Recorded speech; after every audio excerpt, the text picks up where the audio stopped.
जो कोई भी मुझे संशय रहित होकर पुरुषोत्तम भगवान के रूप में जानता है वह सब कुछ जानने वाला है। अतः हे भरत पुत्र, वह व्यक्ति मेरी पूर्ण भक्ति में रत होता है। क्या कह रहे भगवान कि जो कोई भी मुझे संशय रहित होकर पुरुषोत्तम भगवान के रूप में जानता है। संशय रहित, दो बातें हैं। क्या?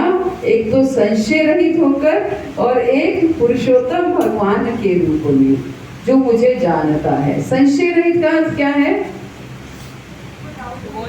कोई डाउट ना हो, कोई संशय ना हो कि ये कैसे भगवान हैं, ये तो ग्वाले हैं, ये तो माखन चोर हैं, ये तो गोपियों के वस्त्र चुराते हैं, ये कैसे भगवान हो सकते हैं? इन्होंने तो 16,108 विवाह किए, इतनी पत्नियां, ये लीलाएं वो लीलाएं, तो ये कैसे भगवान? कोई संशय नहीं। जो कोई भी मुझे संशय रहित तो होकर पुरुषोत्तम भगवान के रूप में जानता है, भगवान कहते हैं वे सब कुछ जानने वाला है। वो सब कुछ जानने वाला है, उसने सब कुछ जान लिया।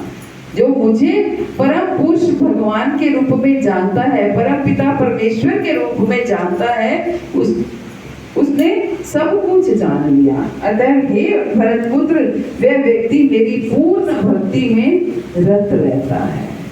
वह व्यक्ति मेरी पूर्ण भक्ति में रत रहता है।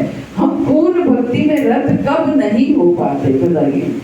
जब हम बटे रहते हैं, जब हम 2 जगह पर 4 जगह पर बटे हुए हैं, ये करें या वो करें, है ना?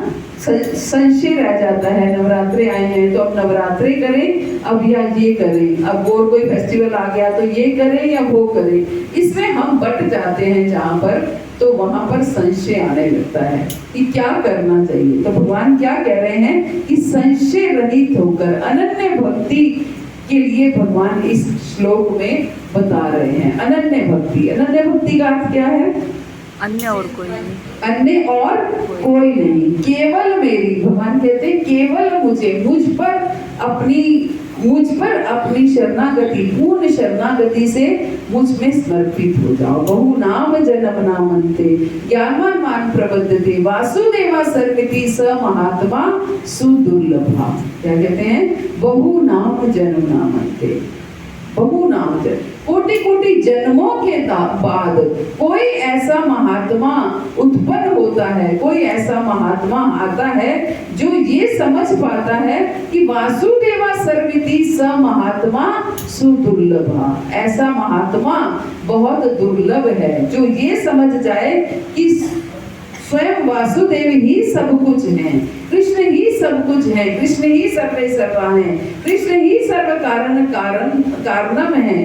कोटि कोटि जन्मों के बाद कोई ऐसा महात्मा आता है जिसे ये समझ में आ जाता है कि कृष्ण ही भगवान है। कह रहे हैं महात्मा का अर्थ क्या है? महान आत्मा, है ना? वो महान आत्मा है जिसे ये समझ आ जाती है कितने जन्मों के बाद। इसका अर्थ क्या है? कितने जन्मों के बाद ये बात समझ में आती है। इसका मतलब क्या है? आज इस जन्म में अगर किसी भक्त को कृष्ण भक्ति समझ में आ रही है, कृष्ण भगवान समझ में आ रहे हैं, तो उसकी जन्मों जन्मों की तपस्या है ये, है ना? उसकी जन्मों जन्मों की ये तपस्या है जो आज उसको समझ में आ रहे हैं, है ना? लेकिन अगर नहीं आ रहे हैं तो अगर शुरुआत हो गई है, बीज पड़ गया है, तो समय लगेगा बेशक, लेकिन समझ में अवश्य आएंगे। इसलिए हमें क्या करना है? शास्त्रों का अध्ययन करना है, शास्त्रों को समझना है और साथ में भक्तों का संग करना है, कृष्ण भक्तों का संग करना है, और साथ में क्या करना है? हरे कृष्ण महामंत्र का जप करना है। जब जैसे जैसे हम नाम लेते हैं वैसे वैसे भगवान हमारे हृदय में एंटर करते चले जाते हैं।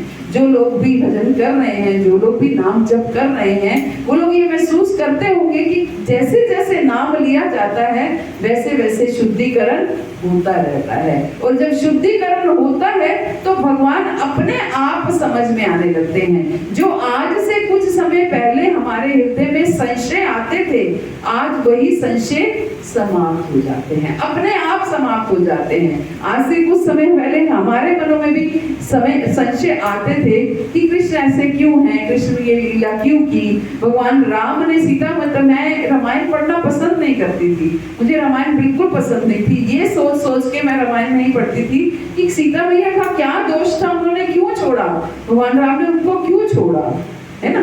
तो ये संशय हमारे मनों में पहले थे, लेकिन जैसे जैसे शास्त्रों का अध्ययन किया, जैसे जैसे भगवान का नाम लिया, वैसे वैसे ये संशय धीरे धीरे समझ में आने लगे।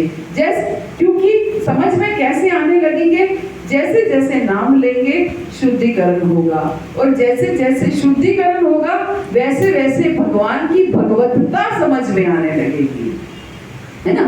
वैसे वैसे हम एक भगवान पर टिक जाएंगे, हम टिक जाएंगे कि अब हमारा यही है मार्ग, इसके अलावा और कोई मार्ग नहीं है। जहां हम बटे रहते हैं वहां संशय रहते हैं, है ना। बटने से प्रेम बढ़ता है। जब एक बच्चा होता है तो क्या होता है, उसी से ज्यादा हम प्रेम एक बच्चे से करते हैं। जब दूसरा बच्चा आता है तो क्या दूसरे बच्चे से प्रेम करते हैं, तो पहला बच्चा क्या कहता है, अब आप मुझसे प्रेम नहीं करती हो। हालांकि ऐसा नहीं होता है, लेकिन फिर भी पहला बच्चा ये हमेशा हर माता पिता का पहला बच्चा ये शिकायत करता है कि अब आप मुझे गोदी में नहीं उठाती हो, मुझसे प्रेम नहीं करती हो। तो ये शिकायत पहले बच्चे को होने लगती है। इसका अर्थ क्या है कि जब एक होता है तो हमारा प्रेम उसके ऊपर हम, और कहीं काफी हद तक बात सही भी है, प्रेम भले ही दोनों से हो, लेकिन एक समय देना, हम उन्हीं के ऊपर पूरे न्यौछावर हैं। आपके पास जितना सामर्थ्य है, आपके पास 1000 रुपए आप खर्च कर सकते हैं अपनी गृहस्थी पे, तो पहले 1000 के 1000 आप उसी पे खर्च करते थे। आज 2 हो गए तो आप दोनों में 500-500 रुपए बांट दिए। ऐसे ही प्रेम का है, प्रेम का जितना आपके पास प्याला भरा हुआ है, पहले वो प्याला पूरा का पूरा आप एक पे उड़ेलते थे, अब 2 हुए तो आपने आधा आधा बांट दिया, है ना। तो ऐसे ही जब हम एक भगवान केवल कृष्ण से प्रेम करते हैं तो अपना सब कुछ उन पर न्यौछावर कर देते हैं। लेकिन जहां सारे देवी देवताओं को साथ लेकर चलते हैं, मैं ये बिल्कुल नहीं कह रही हूँ कि हमें देवी देवताओं की पूजा नहीं